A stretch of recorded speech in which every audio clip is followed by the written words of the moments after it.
au vile. Kwani mjini umekuja kufanyaje? Mjini nimekuja kufanya kazi hapa. Pambana. Ndio maana yake ndio hivi yani. Au sio? Ndio maana tunapambana kama hivi na ndio. Mwanaume asifiwe nini? Asifiwe kula kabisa. Okay. Anasifiwa kazi kama hivi. Hongera sana. Tunatoka mbali sana huko Rwangwa. Kuja kutafuta life huko. Ndio. Kwa hiyo ukiniona niko hivi muda wote, wala usishangae. Siko mimi kwa dogo JB mnyama hapa. Tunafanya kazi kwa kushirikiana hivi. Kwani JB naye anambona mbwela au nipiga kazi? Na yeye chapa kazi vizuri. Anakimbia. Hataki video anakimbia. Haya poa bwana mwanangu. Bwana hii siku ya jambo. Ndio. Kama unavyoiona hii. Hii hapa bwana kisha toka kiwandani itafika hapa tunaifunga 10.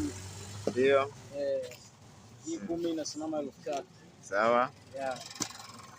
Kwa hiyo hivi kifika lazima uchane na kuifeka. Kwa hiyo hii ni nzuri sana kwa huduma kwa wateja. Ili wateja waweze kuja kwa wingi. Kuchukua bidhaa hizo waweze kupata huduma. Tunasaidia wale ambao wanaenda sokoni. Sawa. Hivyo yani. Ndio. Patikana Tanga mjini hapa karibia na soko la Ngamiani barabara ya 12. Kwa hiyo mifuko hii ni ya rejareja na pamoja na jumla. Hapa inapatikana rejareja pamoja na jumla. Kwa hiyo anachukua kwa wingi na anapata bei kidogo ya punguzo. Okay. Haya, asanteni sana kwa kutusikiliza. Mimi ni yule sio mwingine, mwanaharakati mpambanaji Darus Ulenge, na pia unaweza kunifollow katika akaunti zangu za mitandao ya kijamii YouTube, Twitter, Instagram, natumia Darus Ulenge TV.